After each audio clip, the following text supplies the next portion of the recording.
Mount up! We're coming!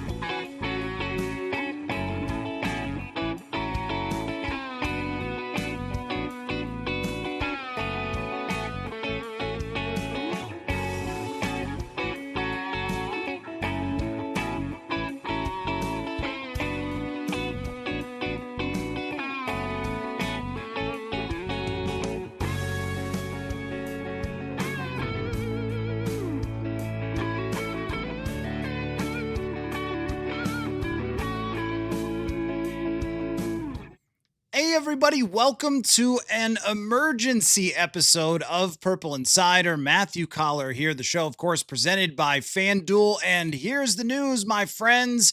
Brian Flores has signed a contract extension with the Minnesota Vikings and will continue as the Vikings defensive coordinator so long as he does not get a head coaching job. And he has interviewed twice with the Pittsburgh Steelers, once with the Baltimore Ravens. So it's not out of the question that he could still be a legitimate and viable candidate for the Pittsburgh Steelers head coaching position. But this is an enormous day for the Minnesota Vikings to get this done with Brian Flores. I mean, I think there's no question about it that Flores, his overhaul of the Minnesota Vikings defense over the last 3 years has been one of the most impressive jobs that I've seen while covering this team. And even if you go around the National Football League, for a coordinator to have the type of impact that Brian Flores has had on the Minnesota Vikings, on their defense, on their overall success last year, and the fact that they were able to get over 500 this year. He is as unique as they come in this league, as valuable as they come in this league. Somebody who has been not only an innovator, but also an identifier of talent for guys who fit his defense. And we'll go over what this means for the offseason and how the Minnesota Vikings will now approach their free agency, their draft, knowing that, again, barring the fact that he could still get a head coaching job, barring a head coaching job, that he will go forward here with the Minnesota Vikings. And while it has been very interesting over the last couple of weeks to talk about and to wonder, what is it that made Brian Flores want to seek out potential opportunities for lateral moves? And he did have one interview reportedly with the Washington Commanders to take over potentially their defensive coordinator position. It always seemed like there was a good chance that he would come back to the Vikings if you believe the way that Kevin O'Connell was talking about it. And I had no reason not to believe when Kevin O'Connell said that they were being, quote, aggressive and that they wanted Brian Flores back if he did not get a head coaching job, that this team understands the value of Brian Flores and how difficult it would be to try to replace him. And there was a lot of questions from fans about like, hey, why haven't they interviewed other defensive coordinators? And I guess I wondered as well, like, shouldn't you start preparing for the potential of losing Flores, which again, they still could if he gets hired by the Pittsburgh Steelers. But maybe one of the main reasons that they didn't bring in a Raheem Morris, that they didn't bring in other potential DC candidates, is because they were getting closer and closer to locking in Brian Flores as the defensive coordinator of the Minnesota Vikings. And I was just looking at this yesterday, and we can really use the data to pinpoint how unique Brian Flores' player usage is, how unique his blitzing is, and what the defense was able to do, despite the fact that the Vikings were in the bottom 5 offensively in time of possession. Now think about that. The offense was bottom 5 as far as how often they were on the field, and yet the Vikings finished allowing only 333 points, which put them on par with the teams that were playing this weekend, and they were one of the best run and pass defenses in the NFL by expected points added. And I think one of the most impressive things that Flores did, along with a long list of impressive things, over the years, and we'll go through them and kind of that resume. We'll look back and then we'll look forward as well as the Vikings, if you're just joining, getting Brian Flores back on a contract extension. But if we look through this year in particular, things did not start out necessarily as well as we expected on the defensive side, in part because of some very serious injuries. They did not have Harrison Smith early in the season due to a health issue, and then Andrew Van Ginkel goes down and Blake Cashman goes down, and those are their three best communicators and most dynamic pieces. So they struggled at times, and also with some of the run defense early on, which was, of course, in part because of the offense's struggles. But the adjustment that they were able to make midway through the season to the way that they used Jonathan Allen, Javon Hargrave, and Jalen Redmond on the field at the same time, the way that they ramped up the aggressiveness, even from the typical Brian Flores aggressiveness to a through the roof Brian Flores aggressive defense toward the end of the season, where they absolutely dominated the Detroit Lions. I think the most memorable performance for the defense of the year, where they single-handedly won that football game.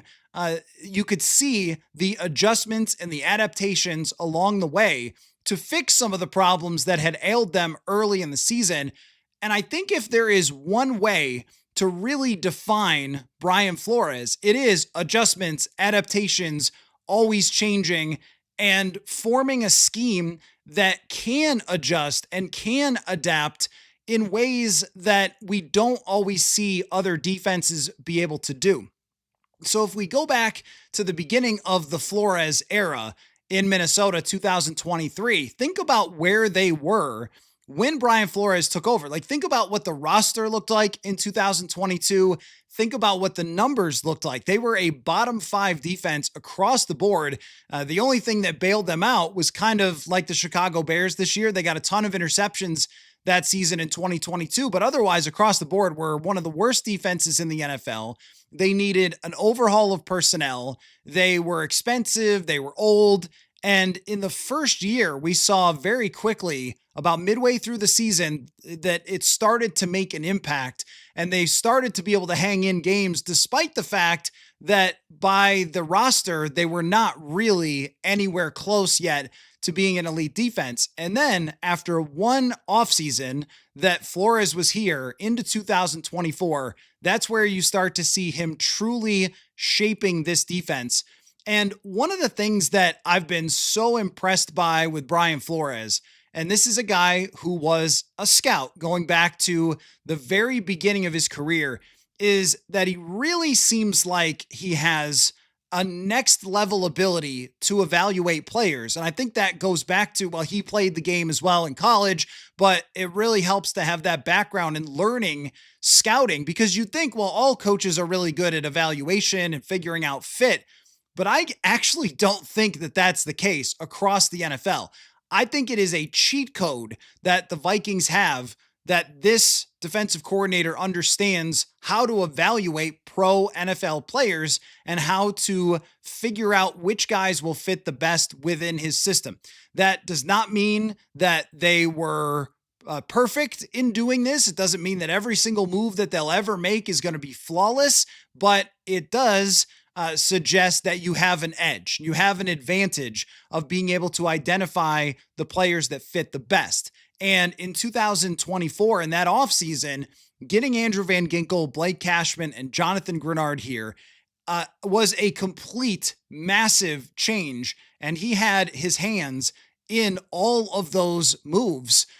In getting Van Ginkel here, he had coached him in Miami. Blake Cashman, apparently he was neighbors with a Gopher coach, and I'm sure that they would have ended up figuring out that Blake Cashman was good anyway. And Jonathan Grenard being a good fit, where Danielle Hunter, of course, is one of the best pass rushers of the last 10 years, but they felt that Grenard was a better fit. And even when you talk about the development, where you can see that Dallas Turner took a step forward. Now, I think that if there's one criticism, that's probably it, that they have not gotten a ton of young players to develop. It's been a lot more from the pro side. Even a young-ish player like Jalen Redmond was somebody who was in the XFL, UFL, and then came over to the Vikings. But seeing that a player like that, or a player like Josh Metellus, for example, could have a much different role than they had ever had before. I mean, think about Redmond had been in the NFL with Carolina. They just let him go. And then his first season, he plays, I don't know, 100, 200 snaps. And then this year he becomes a star at that position. I think that's one of Brian Flores' other cheat codes, is that he seems to not care at all where you were drafted, what you were paid, what round, all that sort of stuff, that instead looks for guys that are the best fit. And I'll even go back to 2024 on that defense. Jonathan Bullard played a pretty big role in them being a top-notch run-stopping defense. And that was a guy who had been a role player and never really had taken on starting reps. And they decided, you know what? He's a fit for us. Let's do it.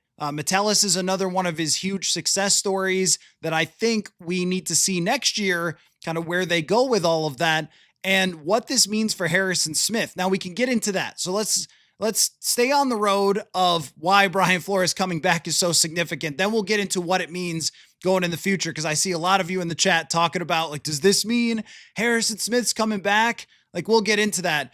But I think that understanding of these are the pieces that fit the best with my defense, and then his ability to coach a defense in a way that can be ultra flexible. If you go back to Bill Belichick, the Patriot way, one of the things that made the Patriots so difficult was that every single game was a completely different game plan. It was not that they just, hey, we've got our system and we play our system and that's what we're going to do. It was this moving parts. They can make any sort of adjustment at any time. And he's brought that here and created that type of scenario where the Vikings, with their types of players, high IQ players that understand how to communicate, how to make adjustments, they can be out there in a certain look and then immediately change it. And there was a game in particular, I know I mentioned the second Lions game that was the most impressive, but the first Lions game, when they got Andrew Van Ginkel back, the number of times where Andrew Van Ginkel was lined up in one spot and then made a switch or a change based on what he saw of the offense and then changed to a different spot. How about down the stretch where Harrison Smith was basically lining up as an edge rusher and then dropping back or blitzing off the edge? How many batted balls or sacks or pressures were they able to create with these deceptive looks? And this really all comes from the style of coaching of Brian Flores, where now the rest of the NFL has been trying to copycat what Brian Flores has done. But I think the hardest part to copycat, and the reason why so many of you in the chat and in Vikings land are very excited by the news here today, is that this would have been really hard to emulate. If you try to go out and find somebody else, and now there's a realistic possibility they could lose Durante Jones to his interview with the Packers, with the Cowboys, with the Jets. So he's getting a lot of attention when you have a defense like this, and he is a key piece to the operation. But Flores, as the head of the snake, it is really difficult to go out and get somebody else where you could say, hey, they'll just do the same thing as Brian Flores did. They'll just blitz all the time. It'll be fine. They'll just, get a safety to do a lot of different stuff. It'll be fine. That's not really how it works in the NFL. I mean, when you have somebody that has formed such a close-knit connection with his players over multiple seasons to build this thing, that's where you get into something special as a defense. So let's talk about the parts now and what it means to get Brian Flores back with the different pieces, and then the bigger picture here with Brian Flores signing a contract extension. And do not know as of this time, Preston in the comments, do not know as of this time contract details like length, or, I mean, I don't think I've ever found out how much a defensive coordinator is being paid, but maybe that's going to end up out there somewhere. But either way, I assume that it's a pretty penny. And I would assume it's over multiple seasons for a contract extension. Usually, I think these things tend to go like 2 years with coordinators, but we'll see if any of that information ends up out there. We'll also find out, and I don't know as of right now, if there's an addition to his title that could be maybe assistant coach. And as some of you have mentioned, Mike Pettin deciding to retire, that kind of opens up that assistant coach position. But really, I think the way that this thing has operated, another thing to talk about before roster moves is just with Kevin O'Connell and Brian Flores. And I know that some folks wondered, and I wondered myself, and it was pure speculation on my part of just, is there a reason? Why did Brian Flores decide not to sign an extension last offseason? Was it the lack of trust in the quarterback position? Was it anything internal where it could be headbutting or disagreements or power or roster decisions and so forth? And I imagine, and I don't know this detail, but I imagine if I'm Flores and I've got all the leverage in the world, I'm asking for some of those things, right? I'm asking for the world to come back because that somebody else would end up hiring him if he ended up deciding to leave Minnesota. So it wasn't like he was going to be out on the street and not someone's defensive coordinator. So what he did, and I wouldn't even be that shocked if it's just a matter of Brian Flores being a tactician and knowing I've got this great defense. If I wait a year, think about with like Kevin O'Connell. Kevin O'Connell, they did not offer him a contract extension after 2023. Then he wins 14 games and he ends up presumably getting a lot more money. Maybe that was the simplest explanation with Brian Flores is if I wait another year and I hit the free market, then I end up with a lot more leverage in negotiation. So it may have just ultimately been a tactical type of move because at least from my perspective, I have felt like the connection with Kevin O'Connell and Brian Flores over the last couple of years has been very, very strong because there doesn't seem to be meddling in the other person's side of the football. It seems like there's a pretty clear line. Not that they're not communicating, but Brian Flores is the head of the snake when it comes to the defense.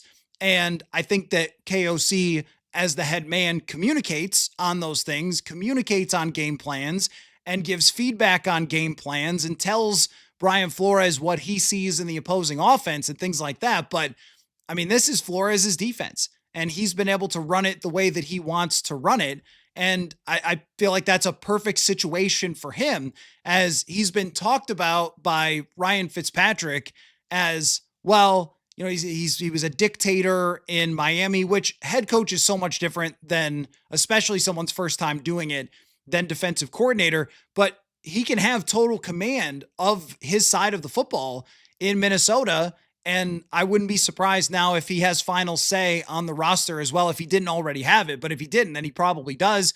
And maybe more strength in that room about free agents, about draft picks, things like that. So now let's talk about what Flores has going forward, what he has to work with and where they need to fix. And then we'll get to the chances with the Steelers. We'll get to, some of your comments coming fast and furious as you guys are reacting to this big news that Brian Flores is back. And, I was thinking throughout this, before we get to kind of what it may mean for the roster, that if they were to lose Brian Flores, it would feel like this situation was pretty bleak.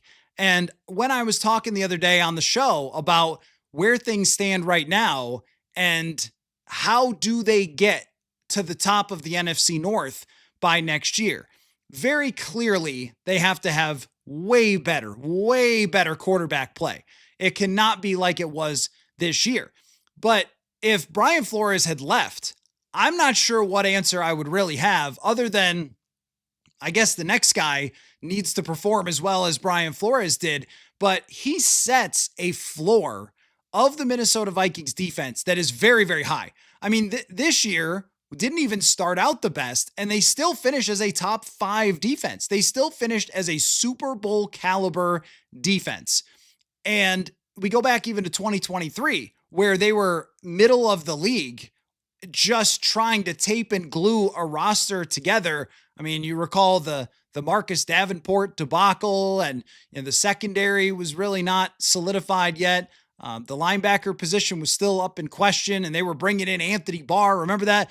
And they were still able to have a league average defense, and then they jumped to elite in 2024 and then again this year. Like, that sends a baseline of defense that gives you a chance, as we saw this year, every single week to compete and every single week to have an advantage.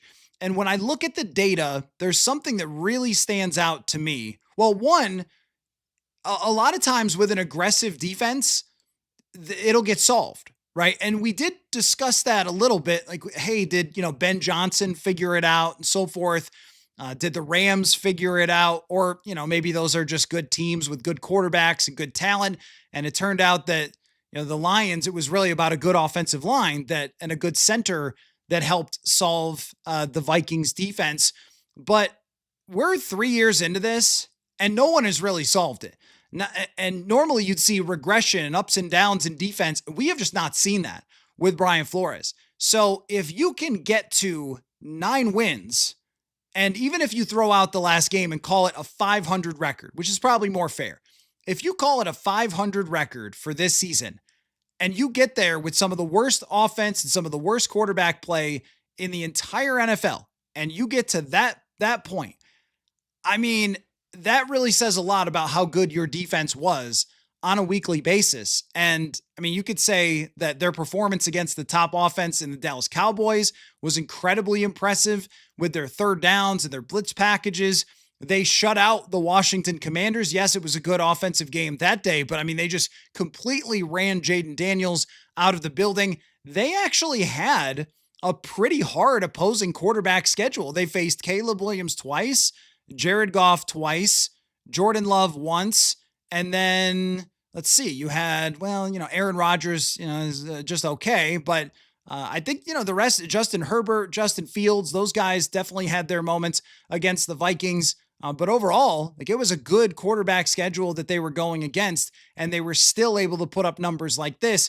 So going forward, the expectation is that you walk into next season with one of the better defenses in the NFL. And if you can improve to a certain level of offense, be the 12th best offense in the NFL, that you're going to be at a certain level defensively. Yes, Jake Browning. I was skipping over Jake Browning and I was skipping over Dylan Gabriel. So those guys were not the more difficult, and I guess was a Clayton Tune at the end of the season. So not all of them, not every single one, but the division's good quarterbacks, they performed very well twice against Jared Goff, twice against Caleb Williams, overall good performances. And then the defense was doing fine against Jordan Love. But, of course, the offensive side was not, particularly good that day, 87 yards passing. But they didn't have, I think, a super easy schedule. It's not like they faced backups all season long. Dak Prescott gets thrown in the mix. Jaden Daniels comes back to face them. So they definitely had a big challenge ahead of them and still finished with elite numbers. So there is a baseline there that just by bringing him back, it creates stability within this defense. It's a lot of the same guys. It could be another year of Dallas Turner developing, as we saw a big jump from Dallas Turner this year, led the team in sacks, actually had a higher, I know, I'll bring this up. I know Jared Verse had a great season. He's a great player, but pass rush productivity on a per snap basis, Dallas Turner was ever so slightly higher or about equal to Jared Verse. So, we saw some big gains there. And then let's talk about the roster, like who is on their way out and who's going to stay. And the biggest question here with Brian Flores would be, is Harrison Smith coming back?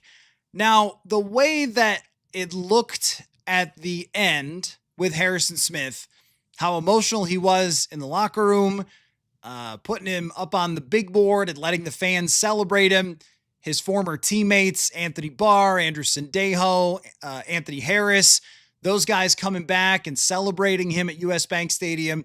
It felt to me like that was it for Harrison Smith, and it probably should be. Now, a few of you have mentioned, hey, does this mean that someone told Brian Flores they're trading for Joe Burrow? Well, maybe. I mean, if that's the case, if they told Flores, hey, we've got a deal set up with Burrow, we just got to figure it out. Why don't you just come back? Okay, then. All right, I'm back, baby. Then maybe we would see Harrison Smith come back for that. I don't know if Harrison has another year in him. As you go forward, and being not that different in age from Harrison Smith myself, I could certainly feel like I can't even imagine what he is doing to get himself ready to play in the NFL on an off-season basis, on a weekly basis. And it's very possible that he may just say, look, I want to go out as having played awesome. He was really good this year. I think when he first came back with the illness, it was a slow ramp up for a couple weeks, but by the end of the season, the guy was dominating football games. He was taking the football away. He was getting sacks. He was knocking down balls. I mean, I think that there is maybe something in terms of a part-time role that he could take on. Like if they were to, but that's been talked about for a couple years now. Hey, Harrison, we're going to cut down your snap count. And they never do because he's so freaking good. I don't know that Harrison would be interested. I don't know if he would be interested in something on the coaching staff, or maybe interested in just being a dad and living his life. But that is one of the biggest decisions right there, because Harrison Smith has to let them know before you get into free agency, before you get into the draft. And even then, that other safety position, I think that this year it was pretty clear that Theo Jackson is a much better special teamer and replacement player, which is fine. Like that's good depth to have. He can clearly start games if you need him to, but is probably not an every single down type of player. Now, I was impressed by Jay Ward at the end of the season, but I also don't think that with Jay Ward, he's someone you would just say, all right, you're good. You're all set at safety. So I think that if they can convince Harrison Smith to come back, it makes it a little easier. Maybe it is in a lower contract and a part-time type role, and you're kind of cross-training Josh Metellus into that spot, because he's had to do it at times, but has not been a full season of Josh Metellus being that guy. So maybe you're doing that and signing another safety. But I think more likely is that you sign a key safety, that Harrison Smith retires, you sign a key safety. And I think this is going to be maybe the biggest position for Brian Flores to address, because are you going to make Josh Metellus into that player where he's the one that's calling out the defense? He's the one that's taking over that role that was so unique and so special between Brian Flores and Harrison Smith. Are you having him do that? Or are you going out and looking for somebody else to do that? In the free agent market, there is a good number of free agent safeties. Maybe there's somebody with familiarity with kind of the New England Patriots or Brian Flores way of doing things.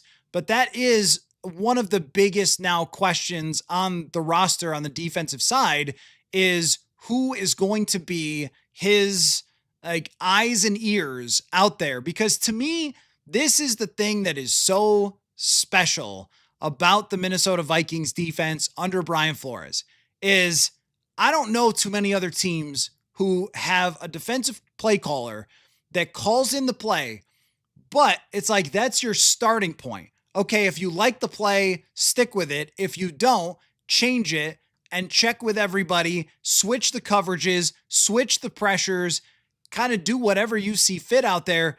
That's not something that everybody can do. And when we asked Flores about that, he said, yeah, I mean, there's only been a couple players that I've ever had that could really do that. I think he mentioned McCourty. Was it Devin? There's two McCourtys. Whichever McCourty it was, he said, could do that, but there's not a lot of players who can. So if Harrison Smith is out, then are you training Josh Metellus all offseason to be that guy? Or are you going out to find someone else? Or both? Because I could definitely see them really, when we talk about moving parts, having Metellus take that role of Harrison Smith, where he's kind of box safety, play caller out there on the field, or adjuster, and then signing a playmaking safety to kind of take that role of Cam Bynum that was lost and making Jay Ward that box guy who, because he plays with a lot of physicality and a lot of toughness, but he doesn't have a ton of experience. So I could see him kind of moving into that Metellus role. But that moving part in particular is enormous for what this defense becomes. Now, if we move forward on the defense, now that Flores has signed a contract extension, if you're just joining, that's the emergency podcast. But of course, still up in the air with the head coaching situation, which we will get to. But just kind of going through the defense, what they have. And now we know, and we have seen enough Brian Flores to where we can project, hey, this is, what he looks for. This is what he needs to be on his defense.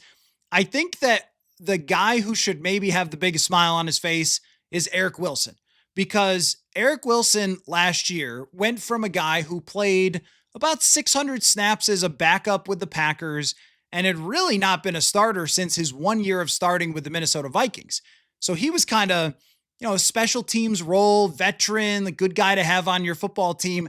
And then early in the season, Cashman goes out. Eric Wilson plays well. Then Cashman comes back. And I remember, I think it was against Detroit, being really shocked by this when I saw Eric Wilson lining up at outside linebacker. I was like, wait a minute. Eric Wilson's not an outside linebacker. Like, I don't know when have I ever seen him line up there?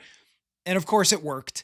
And he became a top-notch pass rushing linebacker. Him versus running backs was a huge mismatch coming up the middle. You remember the game that he absolutely destroyed Jahmyr Gibbs, but then, they did it the rest of the year. It wasn't just like a one-game thing.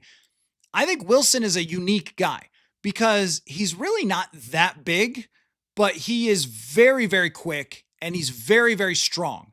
And if you have that type of guy with great intelligence, instincts, hardworking guy, kind of quiet, but like really hardworking guy that is beloved in the locker room and makes a serious impact, him and Cashman, sometimes he's an outside linebacker. Sometimes they play two linebackers. Sometimes they got 5D line. Sometimes they got 3D line, all the different things you can do. I don't know that there's another guy that you could probably put other people at that position, but I don't know if there's a free agent where you just grab somebody off the street and say, hey, just be what Eric Wilson was last year. Maybe after half a season or something, but I think that bringing back Wilson becomes really vital for the Minnesota Vikings. Now, as we move forward, I also think that Ivan Pace is probably maybe just going to be a special teamer, and they could use some more depth there at that position. But moving forward to the defensive line, this is where it becomes very interesting because the contract for Javon Hargrave really suggests that they should cut Hargrave. And I think that at times Hargrave was like less than thrilled about his role, but then the second half of the season, they really figured it out of how to create one-on-ones for him. And as soon as they got one-on-ones, rather than asking Hargrave to fill gaps, and they got him matched up, there was a lot of success there. And I would say the same for Jonathan Allen. I would expect Jonathan Allen, based on his contract, will definitely be back. Hargrave, though, is a harder one. Can you redo the contract? Can you restructure it? Or are you just looking for another defensive tackle?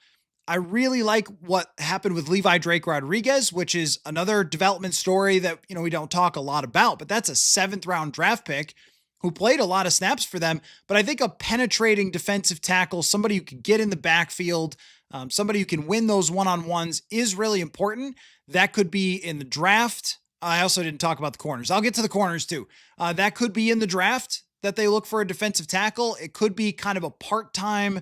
There's a lot of guys out there through the years who have been really good kind of part-time pass rusher types in Minnesota. That would be Tom Johnson as the guy who did that most recently. But looking for somebody like that if they move on from him. So I think that's part of it. And in year 3 of Dallas Turner, what we really figured out in year 2 is that when Turner could just be himself, when he could be the same guy that he really was at Alabama, which is a defensive end, line up, beat an offensive tackle, get into the backfield, not necessarily this Andrew Van Ginkel dynamic piece, then I think that he can be very, very successful from what we saw last year. His quickness off the defensive line. We see it in the run game a lot of times. Like, how many times did he track somebody down? How many times was there a screen pass where Dallas Turner rocketed out there into the flat and made a play? I don't know that he looked like a megastar last year, but through the second half of the season, he did look like a legitimate starting, well above average type of defensive end, but not so much that outside linebacker dynamic lineup everywhere.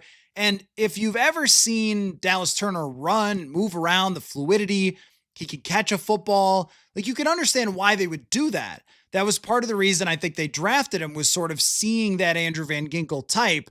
But I think he's much more of a Jonathan Grenard. So then you could say, well, what does that mean for Jonathan Grenard?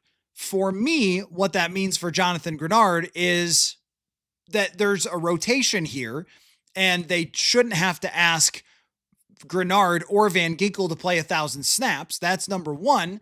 Also, that Van Ginkel, we talked about Eric Wilson, but we also saw Van Ginkel play linebacker, and he can really do both. So I think that what you try to do is deal with those three moving parts, where it's, all right, on this snap, Grenard's on the other side, and Turner is rushing off the right defensive end, and Van Ginkel's playing linebacker or something, right?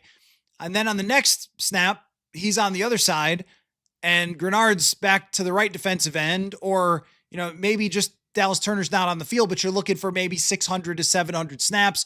People also get banged up. Van Ginkel and Grenard have some injury histories. So I think that you can figure out a way to do that. And I'd like to see them get one more outside linebacker to be depth, because it felt like once you got down to Turner, there was nobody else, and he had to play kind of the whole game. And I also don't think that's him either. I think he's kind of a Ferrari that goes 110 miles an hour, and then you should get some rest for him rather than like a Danielle Hunter Mack truck or something. But they're in good shape at that position. Really, really good shape. It's one of the best outside linebackers / D end rooms in the NFL, and rotations are king. So it's good to have. Like, you don't have to go trade Jonathan Grenard. At the same time, if you have to trade Grenard to get Joe Burrow, then, I suppose that you can do that. And the cornerback position, this is a reason why you bring back Brian Flores at all cost, which is Isaiah Rodgers this year. Now, I think that after a couple of games where he struggled, we all kind of went like, okay, he's a backup. And he did have some issues with tackling at times. But at the end of the day, he finished as a PFF top 15 corner. And it's been a while since the Vikings had a top 15 corner by PFF, which I know does not factor in a lot of, different things about, like, its targets and how you performed, but your quality of competition, your role, things like that are not baked into that. But he made a lot of plays for them this year. And especially, I thought, in the second half of the season, settled into that role where you knew that they were going to create quick pressure, and he was very sticky early on in the down. So he becomes a player who's very important now for the outside corner. And then obviously Byron Murphy is under contract. But where Flores and the Vikings lucked out is, well, one, Fabian Moreau came in and did fine, which, you think about what guys would have been the heroes of 2025 had the Vikings offense been any good and they made the playoffs and then were dangerous, right? Fabian Moreau was one of them, but you really can't rely on that. I think you need to draft a corner fairly high. I think you need to go get somebody that's not just a Jeff Okudah type of swing at something. And there also needs to be an effort to develop that position, because Mekhi Blackmon did not play well for Indianapolis. Like, let's be clear. He had a bad year. So he did play for someone else, but it was a bad year. Nahshon Wright had a very good year when it came to explosive plays, but not necessarily on a play-to-play type of basis. So there's a couple of young guys, though, that were playing for other teams. They just don't have those on this team. Dwight McGlothern could not see the field for anything. And yeah, I mean, Okudah, I think, is one of Flores' worst misses, because that was a guy they really bought into. And then when he was out on the field for the short time that he was annihilated. So that was just not a good move at all. And I think that was one of those, I mean, we've called the JJ McCarthy thing hubris before. There might have been a little bit of that too. Like, we can fix him. We can find something different there that's not been there before. And clearly they could not. And yeah, I mean, I agree with Michael in the comments that the defense was on the field too much, which also caused some of their problems early on in the season. But, not having that depth at corner also was an issue as well.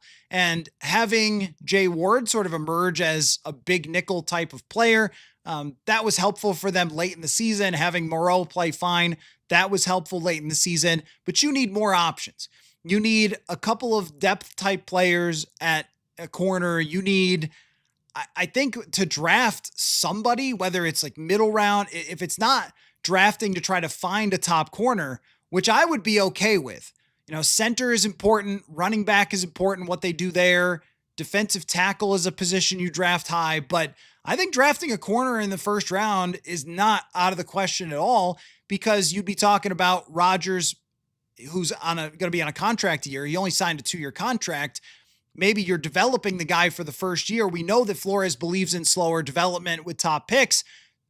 That makes a lot of sense to me, to take a corner early, have that guy rotate in, get a free agent veteran, and then you're much more solid there and not just hoping and praying that those two outside corners stay healthy for the entire season.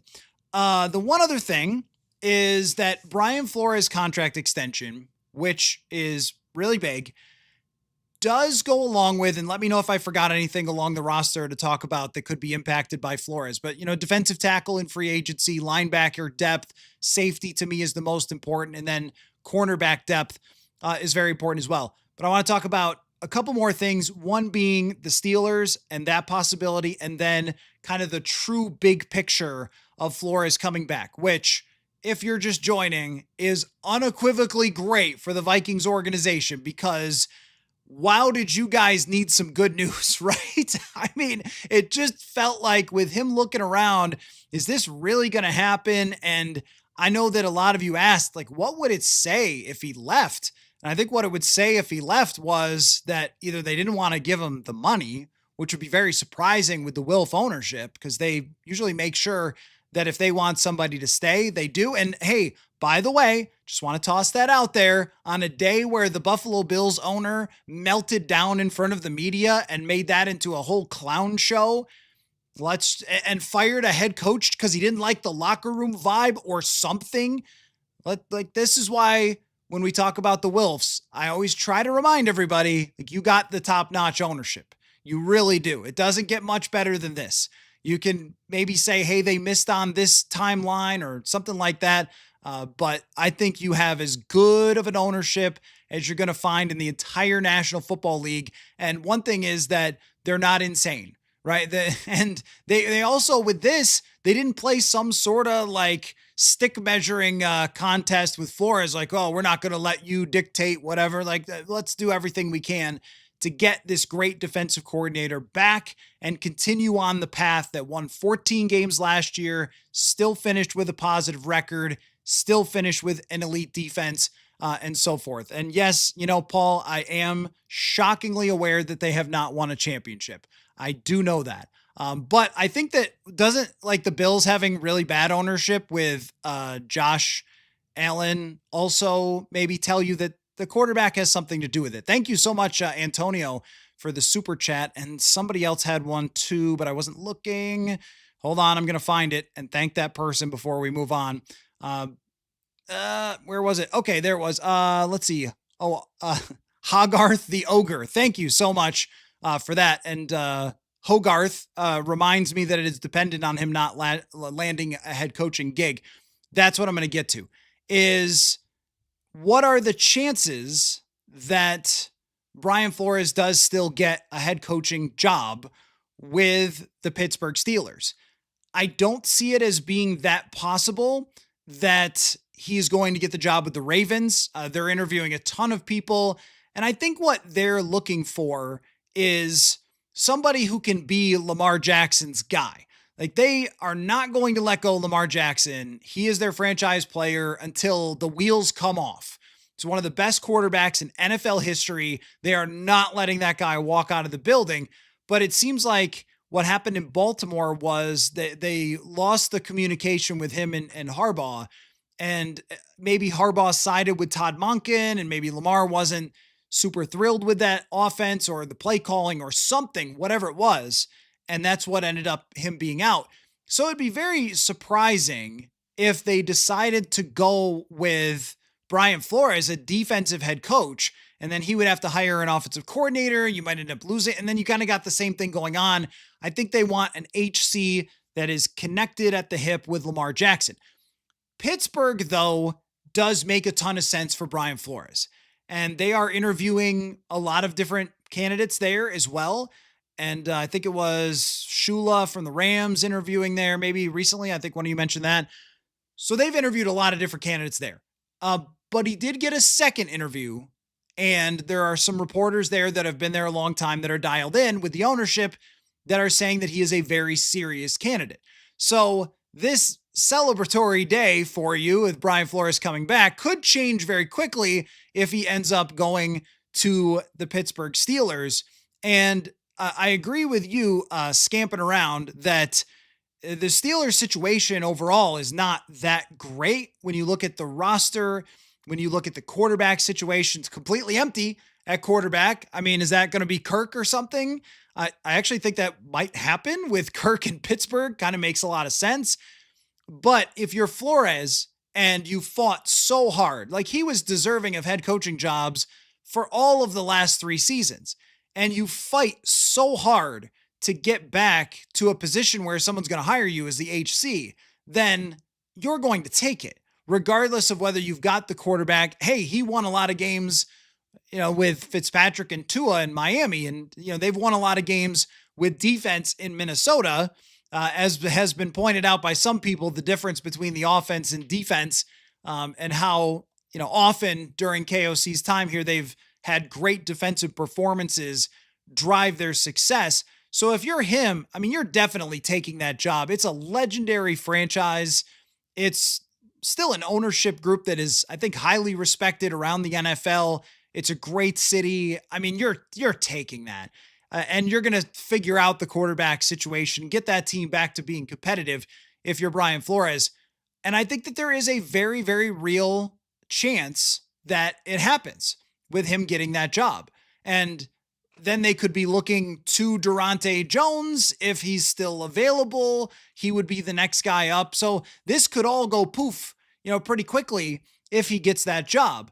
But with so many other candidates involved in that race, and it's also possible too that signing back with the Vikings now means, and I'm really kind of reaching a little bit on this one, but could that mean that Brian Flores doesn't feel like he's getting that head coaching job? I mean, it's possible, right? It is possible. There are still a number of teams that are out there that have chosen not to interview him for their positions. It's really kind of the Steelers, or he's back here. So the odds have now shifted to it being very possible. And I felt like at a time that when he was interviewing for a lateral position, and then we heard that other teams might be interested in that too, it felt like, I don't know if there's a good chance he's coming back. So to get him back means, I think, that he feels very confident in what he has here, but also that maybe he, to sign it now, doesn't think that it's going to happen with the Pittsburgh Steelers. Like, we don't know if he's been told otherwise, but teams are starting to hire their coaches. That's starting to happen right now. So does Pittsburgh have their guy? I guess we are going to find out very, very soon. But that could still happen. And I think that he is a very good fit. When you look at what Mike Tomlin was there, what Bill Cowher was there, he actually kind of reminds me of Bill Cowher, like a gruff 3-4 rooted type of guy that had an intensity about him that was really unique, but also what we've seen in Minnesota has formed a really close bond with his players. I think that, both Tomlin and Cowher were those types of guys. And what great defense does for you, and Cowher did this and Tomlin did this, it gets you in the conversation. If you have a good defense every year, you're in the playoff discussion. And that's how Pittsburgh was always getting into the playoffs, even if they had bad offense or bad quarterback play. So they might really like the idea of someone who sets that baseline defensively. And if you can get a quarterback, then, you're going to have a chance to seriously compete. So I cannot write it off for him in Pittsburgh, but I also think that with so many other candidates, they might be looking to go in a different direction and not stay with the traditional, like, this is the type of coach that we hire. We shall see, though. And then there will be another emergency podcast where everything is different. Now, let's circle back to the bigger picture of the Minnesota Vikings now that Brian Flores is back. The pressure is extremely, extremely high on Kevin O'Connell to get the offense back to where it was last year and beyond. I mean, sometimes, when I see some analytics thrown out there about last year's offense, I think I get that. And the running game was really not good. But at the same time, they were 6th in passing expected points added with Sam Darnold. So it's not like this offense, this passing game cannot work. And they have revamped the line. They can get a better running back. They can bring in an offensive line coach that can revamp the run game, and it can look a lot different, right? So I think the offense with good quarterback play has a chance to take a very big step, or at least average quarterback play. But now that Flores is back, now that the baseline is set, the pressure is through the roof because you know what level of defense this team's going to have. They are going to go into every NFC North game against the Packers, the Lions, the Bears, and they're going to have a chance to win those games. And when you look at their schedule for next year, there's some good quarterbacks on there, but it's not, at least as of right now, it doesn't blow your socks off who they have on the schedule next year for opposing quarterbacks. Flores is going to get them to a certain level where you can lock it in unless there is a cataclysmic event of injuries, which there was earlier this year and they still survived it. But unless that happens, they are a top 10 defense. And if there are very few teams that you could actually say, I'm really sure they're going to be an elite defense. I'm sure they're going to be a top defense, at least top third of the league, maybe even a little bit better. Not infallible, but maybe even a little better. Could even potentially, with Dallas Turner taking another step, could even be better than they were this year. And maybe you get a little more depth. Maybe you solidify some different positions that were up in the air for this year, and you end up feeling like you've got one of the best defenses in the league. That puts the onus entirely on the head coach to produce a top 15, if not better, offense to make this team a serious contender. And with Flores back, you have to be looking at opposing quarterback options. By the way, and I know that this is a leverage play for Kyle Shanahan, but they said him and John Lynch, they don't necessarily want to give up Mac Jones after he helped them this year. So, Kyler Murray, if you watch the interview that I had with the salary cap expert, he believes that Kyler Murray will sign a contract for $1.2 million because of the offset in his contract. Kyler Murray at $1.2 million, or maybe a big trade with someone else that we don't see coming. Or maybe, I don't know, Geno Smith, maybe Kirk is back. Whatever it is that you're doing, maybe it's Aaron Rodgers. I don't know. You have to get into the top 15. There are no excuses whatsoever. And if you get there and you look at like the Denver Broncos right now, the Houston Texans, those teams were serious contenders without the best quarterback play that I've ever seen.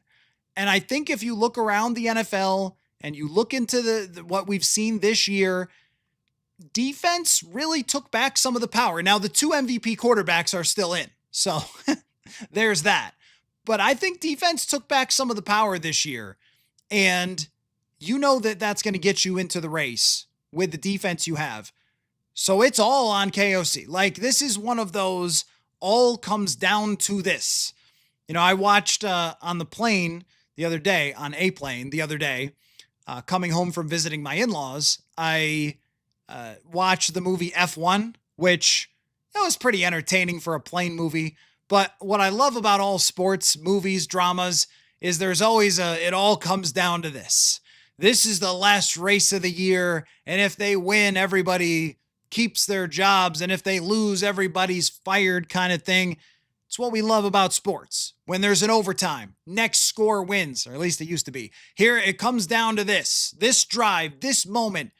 I feel like we're there with Kevin O'Connell. It comes down to this. You've done a lot of great things, 13-win season, 14-win season. You've built a roster with some really good players.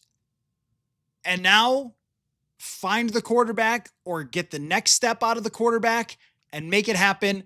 No more excuses. No more, well, we're just developing the kid or what, or we, made a bad decision on Sam Darnold, or we didn't have the offensive lineman. We didn't have the guards. We didn't spend the money on this. We didn't spend the money on that. We didn't draft and develop this, that, or the other. No more excuses. They've got the roster to produce a top 10 offense, or at least in that ballpark. Find the quarterback or develop JJ McCarthy and make it work. It's all coming down to this, because now there's no, well, we lost Brian Flores, so it's not the same on defense, and that's why we actually didn't make the playoffs. Can't be like that. Cannot be like that. So I think that is a big picture part of this that has to be mentioned as well. Huge thank you to Jim for the super chat. Says, do you think the lawsuit will prevent Flores from getting a head coaching job? I have always thought that yes. I've always thought that it would, but I think that if it's Pittsburgh, it's just different. Like, that organization carries a different level of cachet that I think they could do it without maybe ruffling feathers around the NFL in the same way that, like, if, I don't know, the Browns did it. They already can't stand that owner, and, maybe he doesn't want to break rank again the way that he did with the Deshaun Watson move or something like that. I think that the Steelers are the one team that they could do that. They could make him their head coach, and you wouldn't get a lot of pushback from the other owners because of, the credibility that they have in the National Football League in general. And the fact that they brought him in for a second interview, the fact that they were the team that kept him around, to me says that that's probably the case. So I don't know entirely, but I have always thought that, yes, that lawsuit was going to, keep them or keep someone from hiring someone who's very, very deserving, like Brian Flores. One other thing that you guys have brought up in the chat that I wanted to mention, because I didn't want to, necessarily go all night on this subject. I guess we can with a big audience, but, the emergency pod want to, keep it somewhat concise. But I did see that it was mentioned that by a reporter from San Francisco, Grant Cohen, he mentioned that the 49ers would be interested in trading for Jordan Addison. I could see why, because I think Addison in the 49ers system, is a very, very good fit for them. It's all dependent to me on the price tag and what you're getting back for that.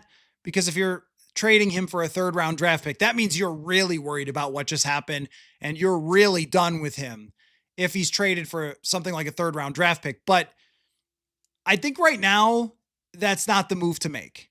It's not the move to make, is to trade Jordan Addison at a very low price.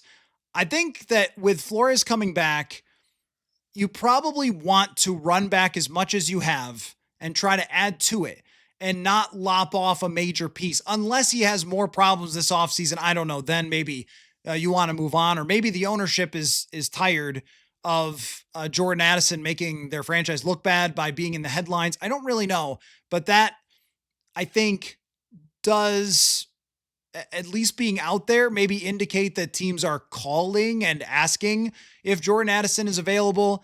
I guess you could try to Brandon Ayuk. You talk about a guy who's also, problematic. So I don't know about that. And giving him to San Francisco just seems like a death wish anyway, that I think he would be very, very good there. When you're talking about someone who's going to get paid $4 million next year, that's not much for the production that you could get with halfway decent, return. Like, you're not going to, you would think about like $4 million for him. That's going to be a lot of production for very little money, and you're going to give that away for the third round pick or something. It just doesn't really fit for me. And they could just let him go if they don't like what happened and get a comp pick for him that'd be a third round pick anyway. So the only reason to move on from Jordan Addison would be if there is, I think, further incident this offseason, and then you would be saying, all right, there's just absolutely no way that we could keep doing this. But then even then, the trade value would plummet. So it'd have to be something really good. Maybe Mac Jones, maybe that is your trick to get Mac Jones. But even then, taking Mac Jones for Jordan Addison, you're kind of adding an average quarterback and giving away a key piece that would have made an average quarterback a lot better. So I don't think that that's going to happen. But if they feel very, very concerned, because teams have a lot more intel on what's going on with players than we do. Right. So, maybe, I don't know whether that's going to be something that's seriously considered, but I guess the fact that somebody's putting it out there means that there is at least some realistic possibility. I did not throw out a FanDuel question of the day because I couldn't figure out how to relate it to the, Brian Flores news, but how about this? I'll throw this out there. The line is moved on the Denver Broncos from 5.5 point favorites to underdogs to 4.5 point underdogs.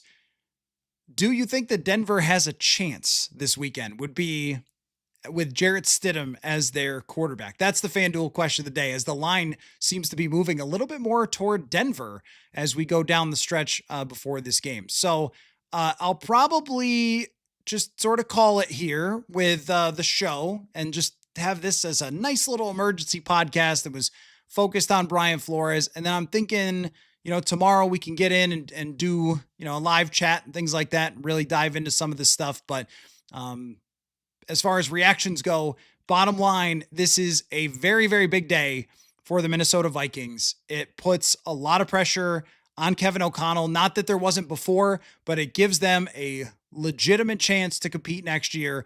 And I think it ramps up and further solidifies. If you can get a quarterback, then this thing is not lost. If you can get quarterback play, do you have to get rid of JJ McCarthy? No. But when you compare the Vikings defense to the championship weekend defenses, it is on par. It was every bit as good as the Broncos. It was every bit as good as the Rams. It was every bit as better than the Patriots. Every bit as good as Seattle, even. Maybe not necessarily against the run, but against the pass, it was every bit as good as Seattle. This is a championship caliber defense and a championship caliber defensive mind. Now find a way on offense to make this thing work, or that's going to be the end of the road probably. And what they do next at quarterback, whether it's to keep, JJ McCarthy and develop him, or whether it's to find somebody else and make that big move, it needs to be right. It cannot be wrong, or you're going to waste another year of a great defensive mind and a great defense. And then, everybody could be looking for different jobs. So very, very interesting move for this to happen now. And we will be still on Flores watch with the Pittsburgh Steelers, but it feels like doing this now maybe makes me think that he doesn't believe he's going to get a head coaching job and decided to come back. And I think it also speaks to the Vikings organization, which they didn't perform to their expectation this year. That's for sure. But as far as the organization goes, being able to bring him back under these circumstances gets, a major thumbs up for the ownership, the rest of the coaching staff, everything that they have built with the players and keeping players, free agents wanting to sign, and everything else like that. So thanks everybody for watching / listening. And we'll definitely have a lot more to say. I will say that I recorded an episode with Jeremiah Searles before the Brian Flores news. So that is going to come out tomorrow, but obviously we won't be reacting to the Flores news because we recorded it earlier today. But thanks everybody for your time, and we'll catch you all again very soon. And congratulations to all of you Vikings fans for having the top defensive coordinator in the league back in your team's building. We'll catch you later. Football.